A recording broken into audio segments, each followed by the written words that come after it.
Assalamualaikum semuanya. Selamat datang kembali di Cerita Ainun. Setelah episode pertama yang penuh kejutan, kali ini kita masuk ke episode 2 yang gak kalah seru. Kira-kira apa yang bakal terjadi selanjutnya? Yuk kita bahas bareng-bareng. Sebelum lanjut, jangan lupa like video ini, komen pendapat kalian di bawah, dan subscribe biar nggak ketinggalan episode-episode selanjutnya. Tekan juga loncengnya supaya langsung dapat notifikasi kalau ada update baru. Let's go! Setelah memastikan Darto aman, Arya mulai mengalihkan fokusnya ke investigasi utama.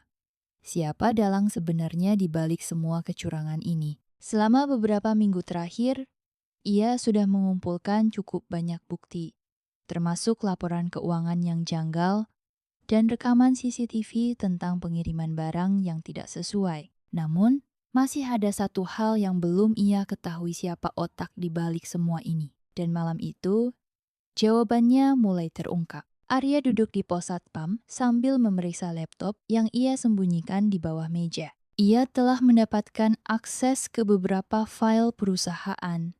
Dan setelah meneliti laporan keuangan dengan lebih detail, ia menyadari ada satu nama yang selalu muncul dalam transaksi mencurigakan. Rudy Saputra, manajer keuangan. Arya mengernyit. Rudy dikenal sebagai sosok yang karismatik dan cerdas, salah satu orang kepercayaan direksi. Selama ini, ia tidak pernah terlihat mencurigakan. Namun, data yang ada di depan Arya berkata lain. Setiap transaksi gelap yang terjadi, baik pengiriman barang fiktif maupun transfer dana dalam jumlah besar, semuanya mengarah ke satu orang, Rudy. Arya menatap layar laptopnya dalam diam. Jadi ini orangnya, tapi sebelum ia bisa berpikir lebih jauh, suara langkah kaki mendekat. Dengan cepat, Arya menutup laptopnya dan memasang ekspresi santai. Tony muncul di depan pintu pos satpam, menyandarkan tubuhnya di ambang pintu dengan tatapan tajam. "Gue penasaran," kata Tony tiba-tiba. "Kenapa lu masih ada di sini, Bud?" Arya menatapnya tanpa ekspresi. "Maksud lu?" Tony menyipitkan mata. "Darto udah resign kan? Biasanya lu sama dia terus, tapi sekarang malah sering sendirian. Lu nggak ngerasa aneh?" Arya tertawa kecil. "Gue satpam, Tony. Mau ada Darto atau enggak, gue tetap kerja." Tony diam sebentar sebelum mendekat. Ia menurunkan suaranya. "Gue udah denger desas-desus kalau ada orang yang kepo sama urusan perusahaan. Gue harap lu bukan orangnya." Arya tersenyum tipis. "Kepo? Kepo soal apa?" Tony menatapnya lama, lalu menghela napas dan beranjak pergi. "Gue harap lu pinter, Bud. Jangan ikut campur urusan yang bukan level kita." Arya menunggu sampai Tony menghilang di tikungan sebelum kembali menyalakan laptopnya. Ia harus bertindak cepat sebelum Rudy atau orang-orang di belakangnya menyadari bahwa ada yang sedang membongkar permainan kotor mereka. Arya memutuskan untuk mengawasi Rudy lebih dekat.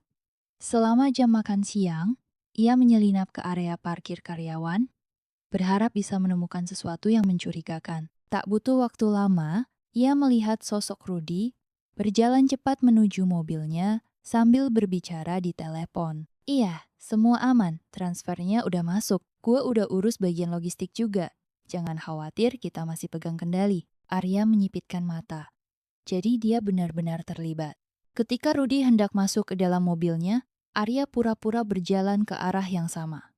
Begitu mereka berpapasan, Arya sengaja menjatuhkan sebotol air minumnya. "Pak, maaf," kata Arya sambil mengambil botolnya. Rudy menoleh sebentar.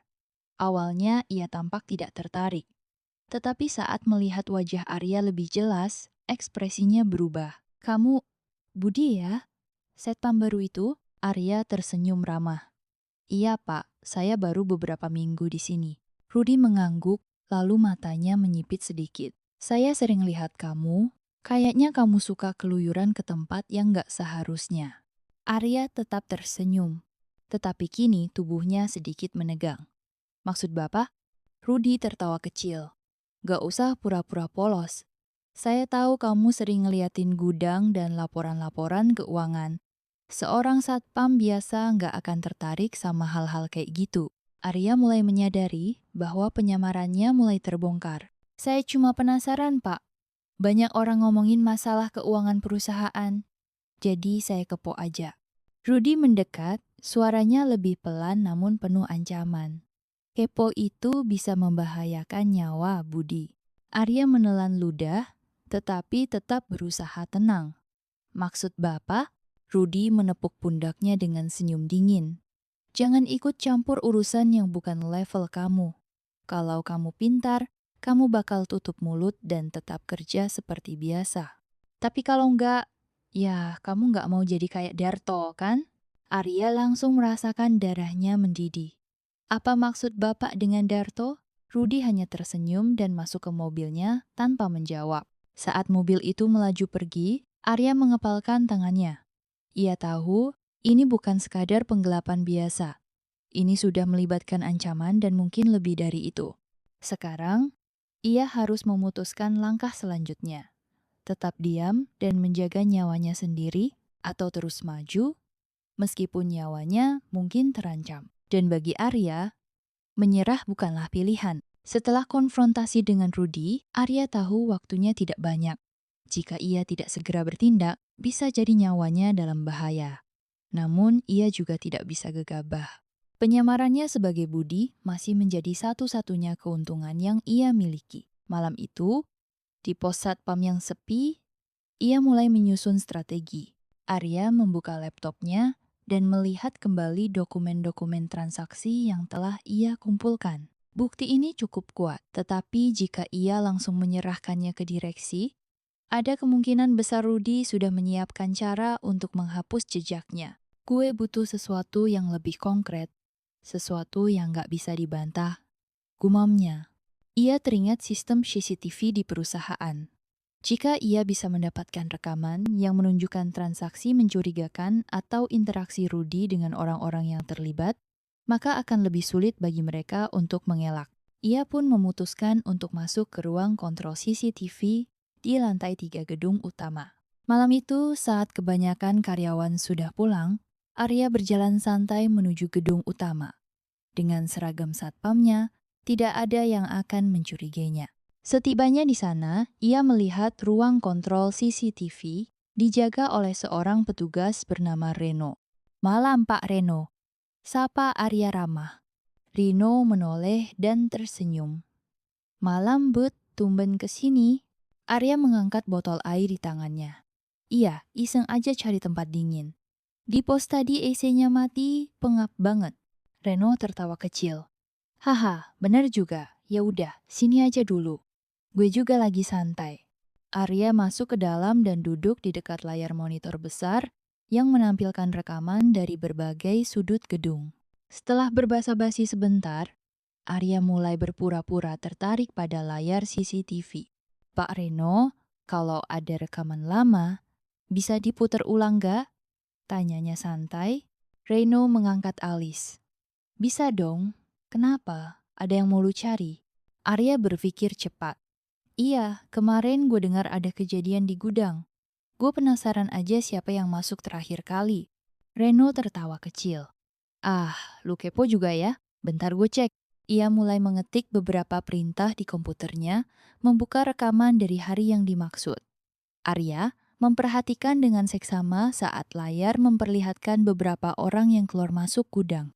Lalu muncul sosok Rudy yang berbicara dengan seseorang di dekat truk pengiriman. Arya menyipitkan mata. Orang yang bersama Rudy tampak seperti seseorang dari luar perusahaan dan ada satu hal mencurigakan. Mereka bertukar amplop. Bingo. Arya tahu ini adalah bukti yang ia cari. Namun, ia harus mendapatkan salinannya. "Pak Reno, kalau gue butuh rekaman ini buat laporan, bisa nggak gue dapet filenya?" Tanyanya dengan nada biasa. Reno mengernyit. "Laporan apa? Lu kan cuma satpam, Bud." Arya tertawa kecil. "Iya sih, cuma bos gue nyuruh cek kalau ada yang mencurigakan di gudang. Biar gampang kalau ada masalah nanti." Reno masih terlihat ragu, tetapi akhirnya mengangguk. "Oke deh, gue salinin ke flash disk. Tapi jangan bilang siapa-siapa ya, gue bisa kena masalah." "Santai aja, Pak. Aman." Sekarang, Arya memiliki bukti transaksi mencurigakan Rudy dalam bentuk rekaman CCTV. Namun, ia masih membutuhkan cara untuk membuat Rudy mengaku secara langsung. Ia tahu satu hal, orang seperti Rudy akan lebih mudah terpancing jika merasa terpojok. Gue harus bikin dia panik, pikir Arya. Malam itu, ia mengirim pesan anonim ke nomor Rudy menggunakan kartu SIM baru. Saya tahu apa yang Anda lakukan. Saya punya rekamannya. Jika Anda tidak ingin ini sampai ke tangan direksi, temui saya besok malam di parkiran belakang. Sendirian. Ia sengaja tidak menyebut namanya atau memberi petunjuk siapa dirinya. Sekarang, tinggal menunggu apakah Rudy akan terpancing atau tidak. Arya berdiri di sudut gelap parkiran belakang, menunggu dengan sabar. Sekitar pukul 22.00. Sebuah mobil sedan hitam berhenti tidak jauh darinya. Rudy keluar dari mobil dengan ekspresi tegang. Ia melihat sekeliling, lalu berkata dengan suara pelan, "Siapa di sini? Mana orangnya?" Arya melangkah keluar dari bayangan, mengenakan topi rendah untuk menyembunyikan sebagian wajahnya. "Bapak datang juga," katanya tenang. Rudy menatapnya tajam. "Apa maumu?" Arya mengeluarkan flash disk dari sakunya dan mengayunkannya sedikit di depan wajah Rudy. "Ini berisi rekaman yang bisa menghancurkan karier Anda." Rudy semakin gelisah. "Dengar, kalau kamu mau uang, saya bisa atur." "Berapa maumu?" Arya menahan senyum. "Bukan uang yang saya mau, Pak. Saya mau jawaban. Siapa yang bekerja sama dengan Anda?" Rudy tampak semakin panik. Ia melangkah mundur sedikit. "Saya nggak tahu apa yang kamu bicarakan." Arya menghela napas. "Sayang sekali, Pak. Kalau begitu, saya akan pastikan rekaman ini sampai ke tangan direksi besok pagi." Saat Arya berbalik untuk pergi, Rudy tiba-tiba berseru, "Tunggu." Arya berhenti, menunggu dengan sabar. Rudy menarik napas panjang sebelum akhirnya berkata pelan, "Baik, saya akui. Saya yang mengatur transaksi itu. Tapi saya bukan satu-satunya. Ada orang yang lebih besar di belakang ini." Arya menoleh. "Siapa?" Rudy tampak ragu, tetapi akhirnya berbisik, "Direktur operasional." Mata Arya membelalak. Jadi benar dia. Kini, ia punya semua yang ia butuhkan. Pertarungan sebenarnya baru saja dimulai. Setelah mendengar pengakuan Rudy, Arya tahu ia harus bergerak cepat. Jika direktur operasional benar-benar berada di balik semua ini, maka kemungkinan besar ada lebih banyak bukti di gudang. Namun, ini bukan sesuatu yang bisa ia lakukan sendiri. Ia butuh orang-orang yang bisa ia percaya.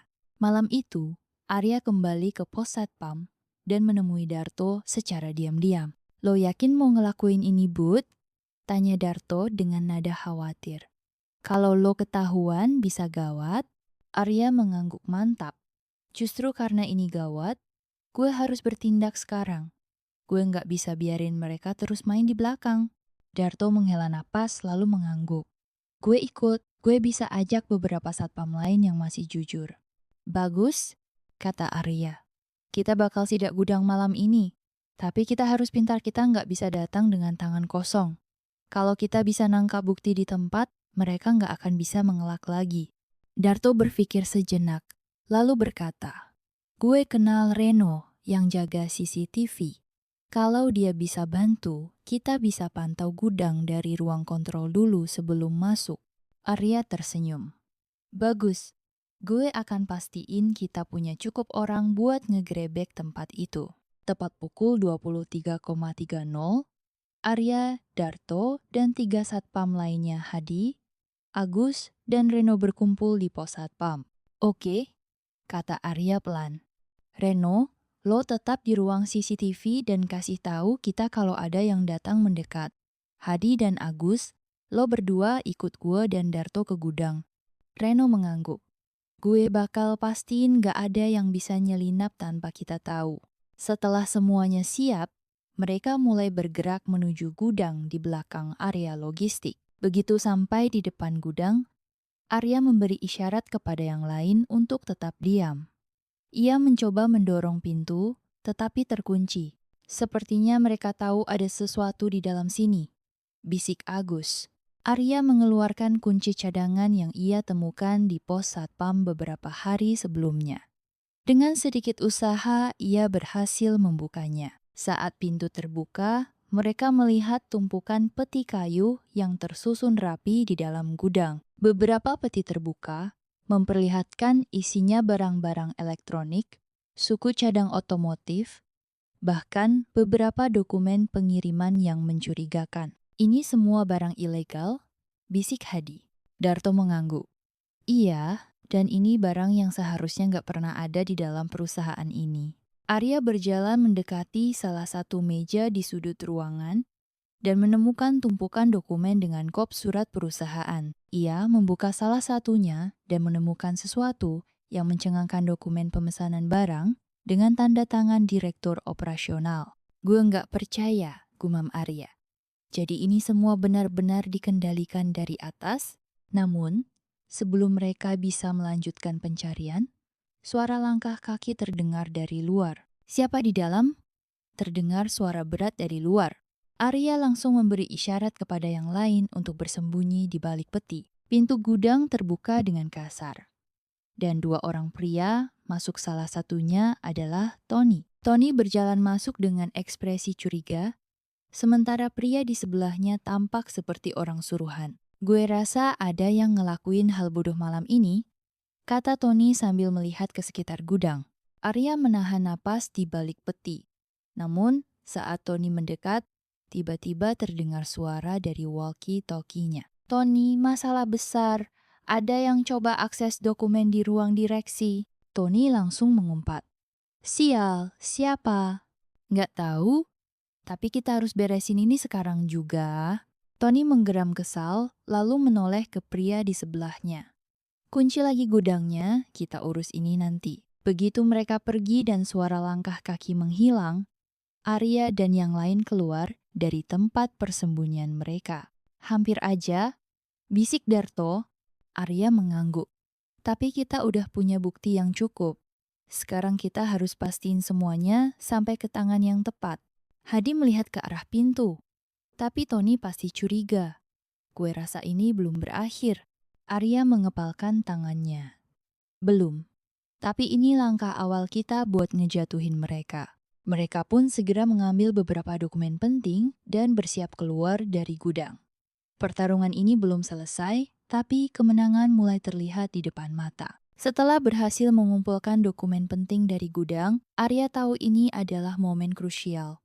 Ia tidak bisa lagi bermain kucing-kucingan. Ini waktunya membawa kasus ini ke pihak berwenang. Di pos satpam, Arya dan Darto memeriksa kembali semua bukti yang mereka punya rekaman CCTV, dokumen transaksi mencurigakan, serta daftar barang yang tidak sesuai laporan perusahaan. Ini sudah lebih dari cukup buat ngelapor ke polisi, ujar Darto sambil menatap layar laptop yang menampilkan video Rudy menerima amplop di gudang. Arya mengangguk.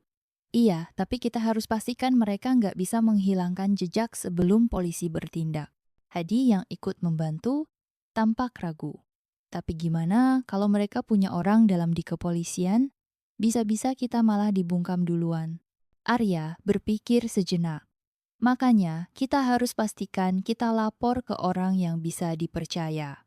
Gue ada kenalan di kepolisian yang dulu pernah menangani kasus serupa.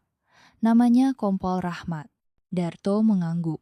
Kalau begitu, kita harus gerak sekarang sebelum mereka sadar kita punya bukti ini. Malam itu juga, Arya dan Darto pergi ke kantor polisi menggunakan mobil pribadi Darto.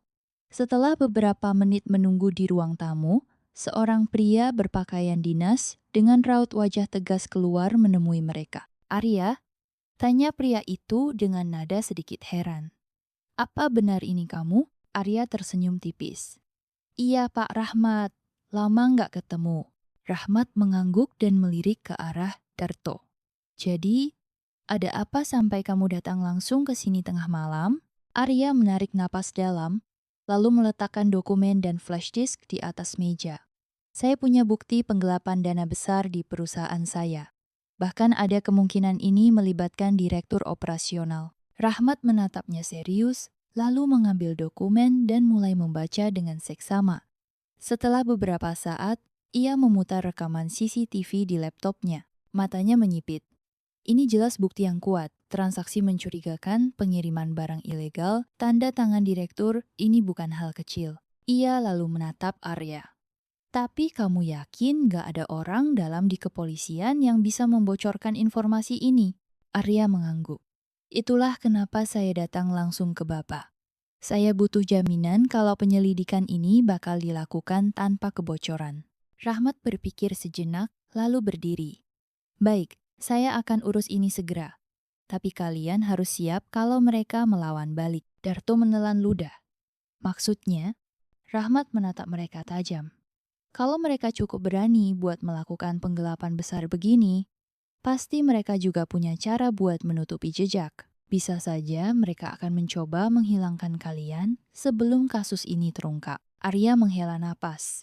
Saya sudah siap. Ini bukan cuma tentang bisnis saya. Ini tentang keadilan buat semua karyawan yang sudah mereka rugikan. Rahmat mengangguk. Baik, saya akan segera siapkan tim buat penggerebekan besok pagi. Kalian tetap hati-hati. Jangan sampai mereka curiga sebelum kami bertindak. Setelah keluar dari kantor polisi, Arya dan Darto kembali ke pos satpam. Darto masih terlihat cemas. Lu yakin kita nggak bakal dalam bahaya? Arya tersenyum tipis. Darto, kalau kita diem aja mereka bakal terus merugikan orang-orang di perusahaan ini. Kita harus lawan. Hadi, yang sudah menunggu di pos, menatap mereka dengan waspada. Gimana hasilnya? Arya menepuk bahunya. Besok pagi polisi bakal datang buat gerebek perusahaan.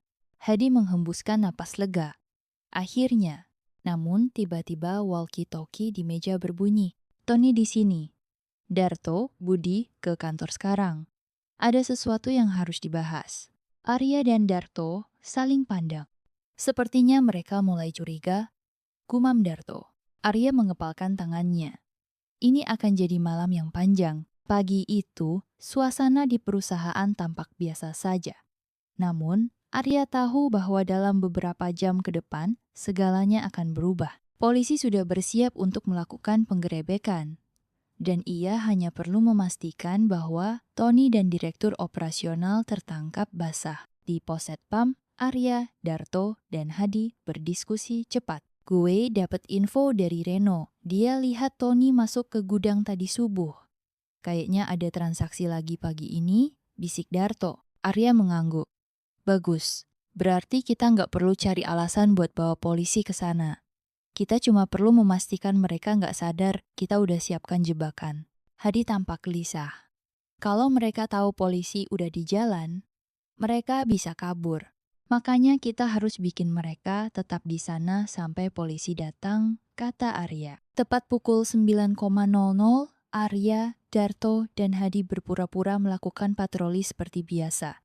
Mereka melihat dari kejauhan 2 truk box masuk ke area gudang belakang. Dari tempat persembunyian mereka, Arya bisa melihat Tony berdiri di depan pintu gudang bersama seorang pria berpakaian rapi Direktur Operasional, Pak Herman. Jadi semua barang udah siap dikirim? Tanya Pak Herman sambil mengecek dokumen yang disodorkan Tony. Iya Pak, truk pertama ini buat pengiriman luar negeri, yang kedua buat lokal. Barangnya udah diacak biar nggak gampang dilacak, jawab Tony dengan suara rendah. Bagus, gumam Pak Herman, sambil menandatangani beberapa lembar kertas. Kalau ini berhasil, kita bisa lanjut ke gelombang berikutnya bulan depan. Arya mengepalkan tangannya. Ia sudah merekam pembicaraan ini lewat ponsel yang disembunyikan di saku seragamnya. Ini dia, bukti yang kita butuhkan. Tak lama setelah tanda tangan selesai, suara siren terdengar mendekat. Polisi, jangan bergerak. Beberapa mobil polisi berhenti tepat di depan gudang. Puluhan petugas keluar dengan senjata terangkat, mengepung area tersebut. Pak Herman dan Tony terkejut. Wajah mereka seketika pucat. Apa-apaan ini? Seru Pak Herman sambil melangkah mundur. Kompol Rahmat turun dari mobil dan berjalan mendekat. Kami menerima laporan tentang penggelapan dan perdagangan ilegal di perusahaan ini. Semua orang di tempat ini akan diperiksa. Tony mencoba lari, tapi 2 polisi langsung menangkapnya dan memborgol tangannya. Sialan, siapa yang ngelaporin? Teriaknya panik. Pak Herman masih mencoba berpura-pura tenang. Ini pasti salah paham, Pak. Saya cuma mengawasi pengiriman barang perusahaan. Arya keluar dari tempat persembunyiannya dan berjalan mendekat. Barang perusahaan? Katanya dengan nada dingin. Jadi perusahaan kita sekarang jual barang selundupan? Pak Herman terperanjat melihat Arya. Kamu, matanya membesar. Kamu bukan satpam? Arya tersenyum tipis. Sayangnya saya bukan.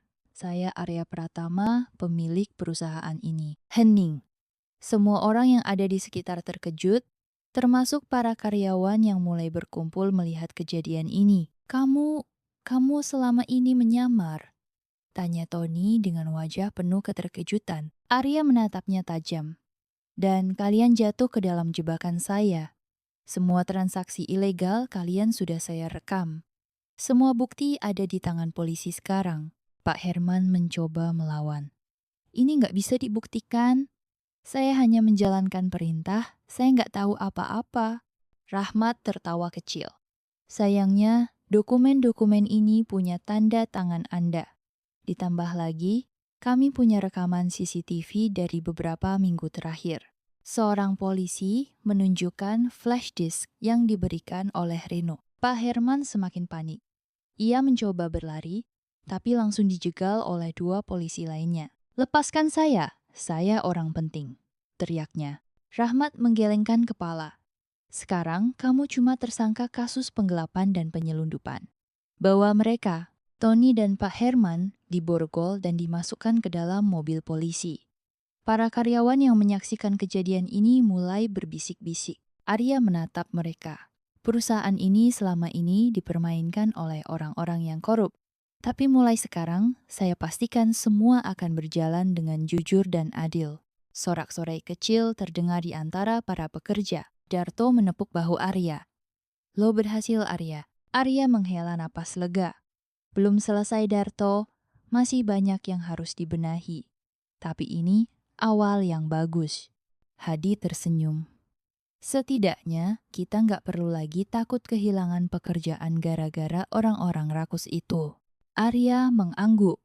Dan kalian orang-orang jujur seperti kalian akan jadi bagian dari perubahan ini. Hari itu, kebusukan yang selama ini bersembunyi akhirnya terbongkar.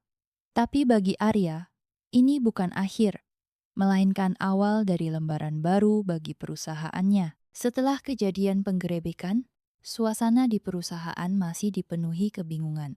Banyak karyawan yang masih tidak percaya bahwa satpam baru mereka, Budi, ternyata adalah Arya Pratama, pemilik perusahaan. Hari itu, Arya memutuskan untuk mengumpulkan seluruh manajer dan kepala divisi dalam rapat darurat. Ia ingin memastikan perusahaan bisa kembali berjalan normal setelah pengkhianatan dari Direktur Operasional dan Tony. Di ruang rapat utama, semua manajer duduk dengan wajah tegang. Tak sedikit yang masih syok setelah melihat penangkapan Pak Herman. Ketika Arya masuk ke ruangan, semua mata langsung tertuju padanya. Tidak lagi memakai seragam satpam, kini ia mengenakan jas abu-abu yang memberi kesan tegas dan berwibawa. Selamat pagi semuanya, Arya memulai dengan suara tenang. Tak ada yang menjawab. Beberapa orang hanya menunduk, masih merasa canggung dengan situasi ini. Seorang manajer keuangan, Bu Sari, akhirnya membuka suara. Maaf Pak, jadi selama ini Anda benar-benar menyamar sebagai satpam? Arya mengangguk. Ya, saya ingin melihat langsung bagaimana perusahaan ini berjalan tanpa sepengetahuan saya. Dan ternyata, saya menemukan banyak hal yang tidak beres. Manajer SDM, Pak Joko, mengusap wajahnya. Astaga, kami semua benar-benar tidak menyangka. Tapi, kenapa Pak? Kenapa harus menyamar? Arya menyandarkan tubuhnya ke kursi. Karena laporan yang saya dapat selama ini hanya setengah dari kenyataan. Saya mendengar keluhan tentang kecurangan di perusahaan ini, tapi tidak ada bukti yang cukup. Jadi saya turun langsung, menyaksikan sendiri, dan menemukan siapa yang bermain di belakang layar. Seorang manajer produksi mengangkat tangan. Dan yang ditangkap kemarin benar-benar terlibat? Ya, Arya menjawab tanpa ragu. Pak Herman dan Tony sudah terbukti melakukan penggelapan dana serta penyelundupan barang ilegal menggunakan fasilitas perusahaan. Mereka memanipulasi laporan keuangan dan mencuri uang yang seharusnya digunakan untuk operasional. Semua orang saling berpandangan. Beberapa dari mereka terlihat kesal, ada juga yang tampak lega. Jadi, apa yang akan terjadi selanjutnya, Pak? Tanya Pak Joko hati-hati. Arya menarik napas dalam. Kita akan bersih-bersih. Saya tidak akan mentoleransi korupsi sekecil apapun di perusahaan ini. Akan ada audit menyeluruh, dan siapapun yang terlibat dalam skema kecurangan akan ditindak. Di luar ruang rapat, para karyawan juga mulai membicarakan kejadian luar biasa ini. Gila sih, bos sendiri yang nyamar jadi satpam, bisik seorang pegawai administrasi. Pantesan aja gue ngerasa Budi itu beda dari satpam yang lain. Cara ngomongnya kayak orang penting, tambah yang lain. Darto, yang kini berdiri di depan gedung kantor bersama Hadi, hanya tersenyum kecil. Gue sih udah curiga dari awal, tapi nggak nyangka bakal seheboh ini. Hadi mengangguk. Yang penting sekarang perusahaan ini bersih. Nggak ada lagi orang kayak Tony yang bikin kita semua susah. Tak lama kemudian, Arya keluar dari ruang rapat dan berjalan ke arah mereka. Darto menatapnya sambil menyeringai. Gimana rasanya jadi bos lagi? Arya terkekeh. Sejujurnya, gue lebih capek waktu jadi satpam. Harus jagain pintu sambil dengar keluhan karyawan tiap hari. Mereka tertawa bersama. Hadi menepuk bahu Arya. Tapi kita semua respek sama lo, Pak. Lo nggak cuma duduk di belakang meja, lo turun langsung buat tahu gimana kondisi kita sebenarnya. Arya tersenyum. Dan gue nggak akan berhenti di sini. Gue akan pastikan perusahaan ini jadi tempat yang lebih baik buat semua orang. Dengan begitu, Arya resmi kembali ke posisinya sebagai pemilik perusahaan, bukan hanya sebagai bos yang duduk di belakang meja, tapi sebagai pemimpin yang benar-benar memahami orang-orang yang bekerja untuknya. Beberapa minggu setelah penggerebekan di gudang, suasana di perusahaan masih terasa berbeda. Banyak karyawan yang merasa lega karena kejahatan di dalam perusahaan akhirnya terbongkar. Tetapi masih ada ketegangan menunggu hasil penyelidikan. Di kantor pusat, Arya duduk di ruangannya sambil membaca laporan dari tim hukum. Ia menghela napas dalam, lalu menatap Darto dan Hadi yang duduk di depannya. Semua sudah dipastikan? Tanyanya. Hadi mengangguk. Iya, Pak. Pak Herman dan Tony sudah resmi ditetapkan sebagai tersangka. Polisi menemukan banyak bukti dari transaksi ilegal mereka, termasuk catatan keuangan palsu dan rekaman percakapan mereka dengan pemasok barang ilegal. Darto menambahkan, dan yang lebih parah, ada beberapa karyawan keuangan yang juga terlibat. Mereka ikut membantu manipulasi laporan supaya dana gelap nggak ketahuan. Arya meletakkan dokumen di tangannya dan menatap mereka serius. Mereka akan dihukum sesuai hukum yang berlaku. Tapi perusahaan ini juga harus berubah. Kita nggak boleh lagi membiarkan sistem yang memungkinkan kecurangan seperti ini terjadi. Beberapa hari kemudian, pengadilan memulai sidangnya.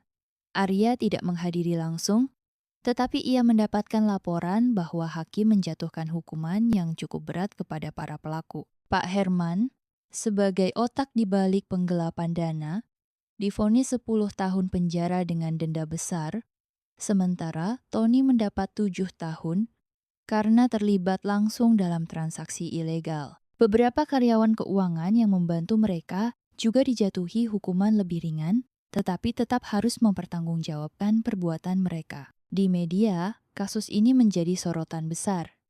Banyak yang tidak menyangka bahwa perusahaan sebesar milik Arya bisa disusupi oleh oknum korup. Namun, banyak juga yang memuji langkah Arya yang berani turun langsung menyelidiki kasus ini. Setelah masalah hukum selesai, Arya langsung bergerak melakukan reformasi besar-besaran di dalam perusahaannya. Di hadapan seluruh karyawan, ia berdiri di podium di aula utama, siap memberikan pidato penting.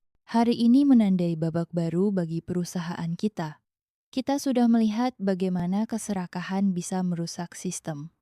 bagaimana kepercayaan bisa dikhianati.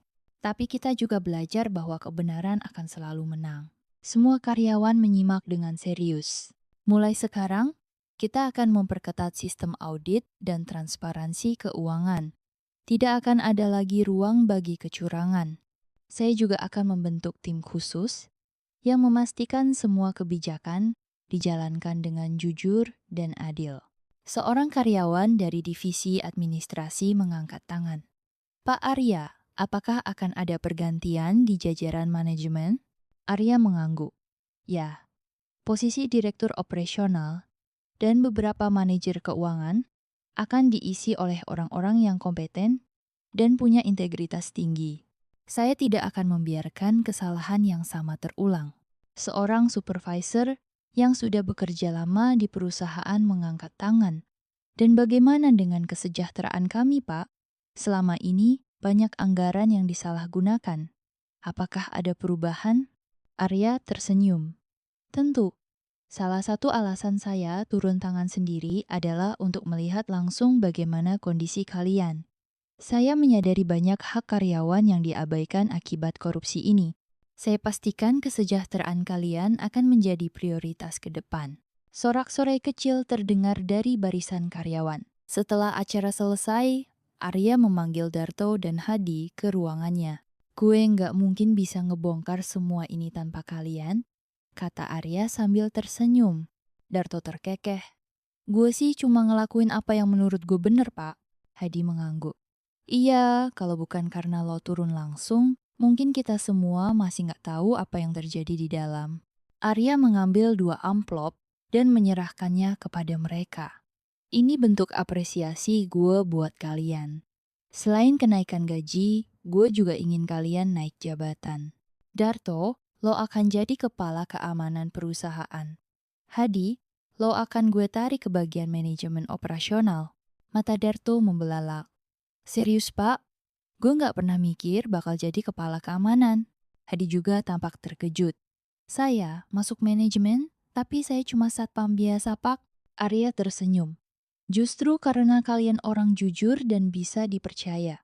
Gue butuh orang seperti kalian buat memastikan perusahaan ini tetap di jalur yang benar. Darto dan Hadi saling berpandangan lalu tersenyum lebar. Kalau begitu, kami terima, Pak. Dengan semua perubahan yang dilakukan, perusahaan akhirnya mulai bangkit kembali. Karyawan merasa lebih dihargai, dan lingkungan kerja menjadi lebih sehat. Arya kembali ke ruangannya dan melihat keluar jendela. Ia mengingat kembali perjalanannya dari seorang bos yang duduk di balik meja, menjadi satpam yang melihat realita di lapangan, hingga akhirnya membawa perubahan nyata bagi perusahaannya. Darto masuk ke ruangan sambil membawa secangkir kopi. Jadi, Pak Arya, ada rencana buat nyamar lagi? Tanyanya bercanda. Arya tertawa. Kayaknya cukup sekali aja, Dar. Gue udah cukup merasakan jadi satpam seumur hidup. Darto tertawa. Ya udah, yang penting kita sekarang kerja dengan hati tenang. Perusahaan ini akhirnya punya pemimpin yang benar-benar peduli. Arya tersenyum. Dan kita akan memastikan semuanya tetap berjalan dengan baik. Dengan begitu, babak baru bagi perusahaan dimulai. Tidak ada lagi korupsi, tidak ada lagi ketidakadilan, hanya kerja keras dan kejujuran yang menjadi landasan utama. Dan bagi Arya, perjalanan sebagai pemimpin baru saja dimulai. Beberapa bulan setelah kejadian besar yang mengguncang perusahaan, keadaan akhirnya kembali stabil. Perubahan yang dilakukan Arya membawa angin segar bagi seluruh karyawan. Sistem keuangan menjadi lebih transparan, keamanan diperketat, dan yang terpenting, kepercayaan karyawan terhadap perusahaan mulai pulih. Namun, Arya tahu bahwa perubahan ini tidak akan terjadi tanpa bantuan orang-orang yang setia dan jujur. Maka, ia memutuskan untuk mengadakan acara apresiasi khusus bagi mereka yang telah berjasa. Di aula utama perusahaan, semua karyawan berkumpul. Sebagian masih bingung mengapa mereka dipanggil hari itu. Di atas panggung, Arya berdiri dengan senyum penuh kepuasan. Sementara di belakangnya ada layar besar yang menampilkan tulisan. Suasana hening saat Arya mengambil mikrofon dan mulai berbicara. Hari ini bukan hanya tentang perusahaan kita. Hari ini tentang orang-orang yang telah berdiri tegak dalam kebenaran, bahkan ketika situasi sulit. Karena kejujuran mereka, kita bisa menyelamatkan perusahaan ini dari kehancuran. Beberapa karyawan mulai saling berbisik. Penasaran siapa yang dimaksud? Arya melanjutkan, saya ingin memulai dengan seseorang yang telah bekerja di sini lebih lama dari kebanyakan dari kita. Seorang yang selalu menjaga perusahaan ini, bukan hanya secara fisik, tapi juga secara moral. Darto maju ke depan. Semua mata tertuju pada Darto yang terkejut. Loh, saya Pak. Ya, Darto. Jangan pura-pura kaget, Arya terkekeh. Dengan sedikit ragu, Darto melangkah ke panggung, sementara tepuk tangan mulai bergema. Arya menatapnya dengan bangga. Tanpa lo, mungkin gue nggak akan pernah bisa menyelesaikan misi ini. Lo tetap jujur dan berani, bahkan ketika lo nggak tahu siapa gue sebenarnya. Dan itu adalah sesuatu yang layak dihargai. Arya menyerahkan sebuah plakat penghargaan bertuliskan, Darto, simbol kejujuran dan dedikasi. Seluruh ruangan kembali bergemuruh dengan tepuk tangan. Darto menggaruk kepalanya, tampak malu-malu. Wah, Pak, saya cuma ngelakuin apa yang benar. Dan itulah yang membuat lo luar biasa, jawab Arya. Setelah Darto, Arya memanggil beberapa satpam lain, termasuk Hadi dan beberapa anggota tim keamanan yang telah membantunya dalam penggerebekan malam itu. Hadi, lo juga bagian penting dari perubahan ini. Lo percaya sama gue bahkan ketika semuanya terasa nggak masuk akal. Dan itu menunjukkan keberanian lo. Hadi menerima penghargaan dengan mata berbinar. Terima kasih, Pak. Saya nggak nyangka bisa berdiri di sini sekarang. Dan untuk seluruh tim keamanan kita, kalian bukan hanya sekadar penjaga gerbang. Kalian adalah garda terdepan perusahaan ini. Tanpa kalian, tempat ini nggak akan bisa berjalan dengan baik. Satu persatu, tim Satpam menerima penghargaan mereka dengan penuh kebanggaan. Setelah semua penghargaan diberikan, Arya kembali berbicara. Selain penghargaan ini, saya juga ingin memberikan sesuatu yang lebih nyata. Semua yang berdiri di sini hari ini akan menerima bonus khusus sebagai bentuk apresiasi saya. Dan lebih dari itu, saya ingin memastikan bahwa kalian semua mendapat kesempatan untuk berkembang. Darto menatapnya curiga. Jangan bilang saya mau dijadiin bos, Pak. Arya tertawa. Belum, Dar. Tapi lo akan mendapatkan pelatihan khusus untuk naik jabatan lebih tinggi di Departemen Keamanan. Dan Hadi, seperti yang gue bilang sebelumnya, lo akan masuk ke manajemen operasional. Tepuk tangan kembali menggema. Beberapa satpam terlihat bersorak kegirangan, sementara Darto hanya bisa menghela napas panjang. Wah, ini berat, Pak. Tapi ya sudahlah, kalau itu perintah bos. Arya tersenyum. Bukan cuma perintah bos, Dar. Ini adalah bentuk kepercayaan gue ke lo. Setelah acara selesai, banyak karyawan yang datang menghampiri Darto dan tim Satpam, mengucapkan selamat dan berterima kasih. Seorang karyawan administrasi berkata, Darto, lo pahlawan kantor ini. Kalau bukan karena lo, mungkin kita masih ditipu sama orang-orang licik itu. Darto hanya tertawa. Udah, biasa aja. Gue cuma satpam yang kebetulan beruntung. Hadi menepuk pundaknya. Bukan beruntung, Dar. Lo emang orang baik. Dan orang baik pasti selalu dapat yang terbaik. Di kejauhan, Arya melihat pemandangan itu dengan senyum puas. Ia tahu bahwa perusahaannya kini berada di tangan yang lebih baik bukan hanya karena perubahan sistem, tapi juga karena orang-orang jujur seperti mereka. Dengan penuh keyakinan, Arya berkata dalam hati, ini baru permulaan. Perusahaan ini akan menjadi tempat yang lebih baik, di mana kerja keras dan kejujuran selalu dihargai. Beberapa bulan telah berlalu sejak kejadian besar yang mengguncang perusahaan. Kini, suasana kantor terasa berbeda. Tidak ada lagi bisik-bisik curangan, tidak ada lagi permainan licik di belakang layar. Semua karyawan bisa bekerja dengan lebih tenang, tanpa takut ada tangan-tangan tak terlihat yang merugikan mereka. Di ruangan besar yang dulu terasa penuh ketegangan, kini terlihat lebih hidup. Arya duduk di kantornya, menatap layar laptop yang menampilkan laporan keuangan terbaru. Untuk pertama kalinya dalam beberapa tahun terakhir, semua angka sesuai dengan kenyataan. Tidak ada manipulasi, tidak ada kebocoran dana. Darto masuk dengan santai, masih mengenakan seragam kepala keamanan yang baru saja ia emban. "Pak Arya, ada tamu yang mau ketemu," katanya penting. Arya mengernyit. "Siapa?" Darto menyeringai. "Pak Hadi dong, bos operasional baru kita. Kayaknya sekarang dia jadi lebih sibuk daripada Bapak." Arya tertawa kecil. "Suruh masuk aja."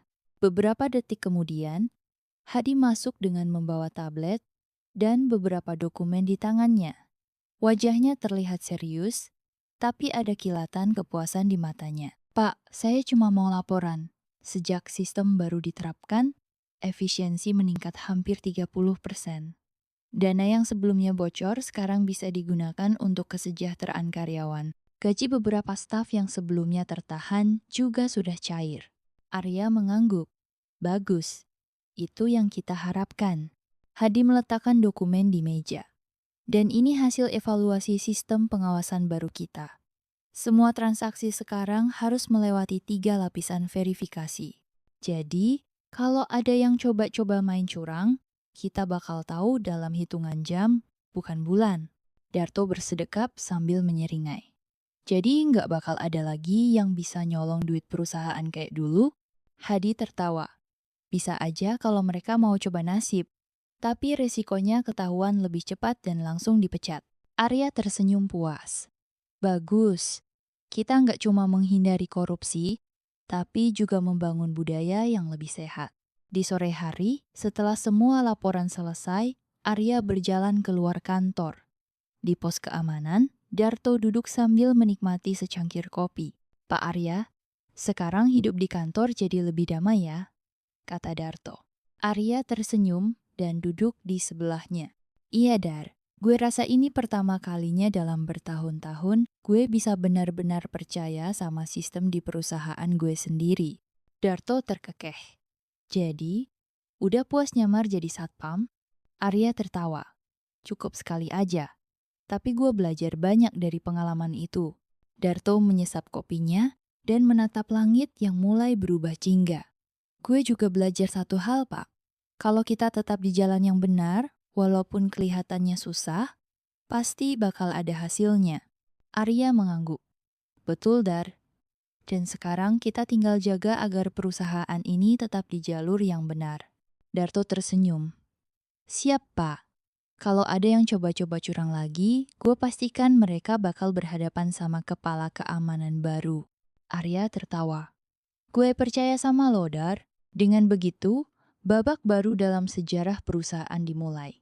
Tidak ada lagi rasa takut, tidak ada lagi kecurangan, hanya kerja keras, kejujuran, dan komitmen untuk membuat tempat ini lebih baik bagi semua orang." Dan bagi Arya, perjalanan panjangnya membuktikan satu hal.